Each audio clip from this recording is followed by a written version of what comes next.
안녕하세요, 여러분. 오늘은 열왕기하 11장으로 들어가 볼 텐데요. 이게 권력을 둘러싼 정말 잔혹한 암투, 그리고 또 극적인 반전이 담긴 이야기입니다. 시작부터가 좀 충격적이죠.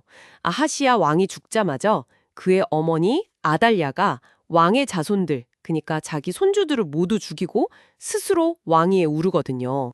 네, 정말 끔찍한 상황인데요. 근데 이 왕족 몰살 속에서 아기 왕자 요아스가 극적으로 살아남습니다.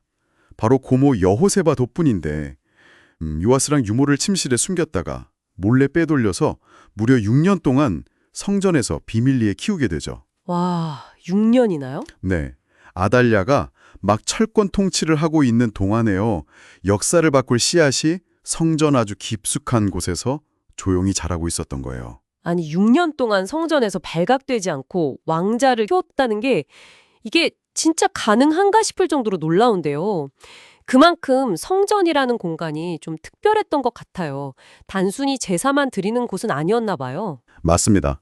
그 당시 성전은 어떻게 보면 다윗 왕조의 마지막 보루 같은 곳이었죠. 아달랴의 통치 자체가 다윗과 맺으신 하나님의 언약에 대한 정면 도전이었거든요. 아하. 그렇기 때문에 제사장 여호야다를 비롯한 이 성전 세력에게는 요아스의 존재가 정말 중요했어요. 단순히 살아남은 왕족, 이걸 넘어서 신앙과 왕조의 명맥을 이을 거의 유일한 희망이었던 거죠. 그 6년은 정말 숨막히는 긴장 속에서 거사를 준비하는 시간이기도 했을 거고요. 그리고 마침내 이제 7년째 되던 해 제사장 여호야다가 움직이기 시작합니다. 왕궁을 지키던 그 가리 사람들하고 호위병 백부장들, 이 사람들을 성전으로 비밀리에 불러 모으죠. 네, 그 가리 사람들이 아마 외국인 용병부대였을 가능성이 높아요. 왕실 경호 임무를 맡았던. 그렇군요. 그들과 언약을 맺고 맹세까지 시킨 뒤에 숨겨왔던 왕자 요아스를 딱 보여주는 거죠. 그렇죠. 이때 정말 긴장감이 넘쳤을 것 같아요. 여호야다의 계획이 정말 치밀해요. 네, 특히 그 안식일 근무 교대 시간을 활용한 점이 아주 인상적입니다.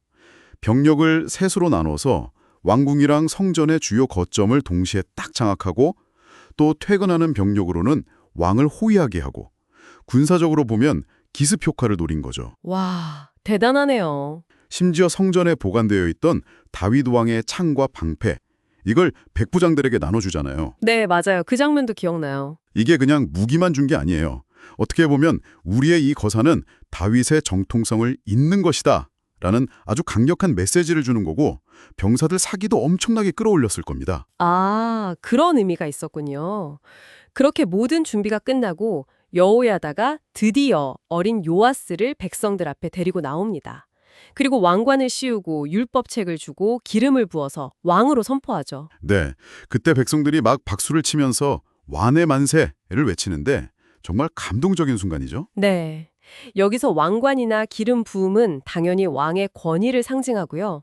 근데 특히 율법책을 주었다는 점, 이게 중요합니다. 율법책이요? 네. 이게 단순히 그냥 이제부터 너는 왕이야 이게 아니고요. 앞으로 하나님의 법, 이 율법에 따라 통치해야 한다는 선언이자 약속이거든요. 아달랴처럼 자기 맘대로 하는 통치가 아니라 언약에 기반한 통치를 하겠다.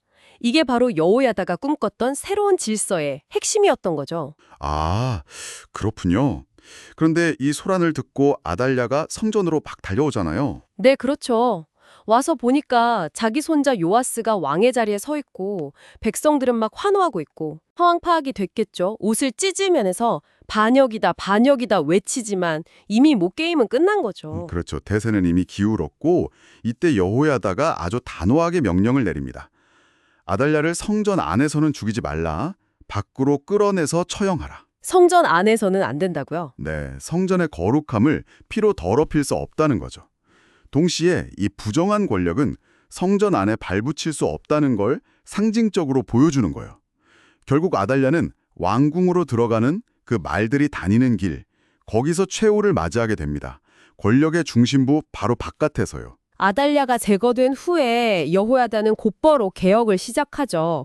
왕과 백성 사이에 언약을 다시 맺어서 우리가 다시 여호와의 백성이다 이걸 확인하고 또 왕과 백성 사이의 언약도 새롭게 하고요. 맞습니다. 그리고 아주 강력한 조치를 취하는데 온 백성이 바알 신당으로 몰려가서 그걸 다 파괴해버려요. 우상들도 다 부수고 심지어 바알 제사장 mat단이라는 사람까지 그 제단 앞에서 죽이죠. 와, 정말 철저하게 뿌리 뽑네요. 네. 이걸 보면 이게 단순한 뭐랄까 정치 쿠데타가 아니었다는 걸 알 수 있어요. 이건 명백한 종교개혁이었던 거죠. 아달랴가 북이스라엘 아합 왕가의 딸이었잖아요. 바알 숭배를 유다에 엄청 퍼뜨렸거든요. 아, 맞아요. 그러니까 이 바알 신당 파괴는 아달랴 정권의 그 이데올로기 기반을 완전히 무너뜨리고 다윗 언약에 기초한 여호와 신앙 중심의 통치 체제를 다시 세우려는 여호야다의 아주 확고한 의지를 보여주는 겁니다. 그렇게 7살의 어린 요아스가 왕위에 오르면서 그 혼란했던 도성이 다시 평온을 되찾게 됩니다.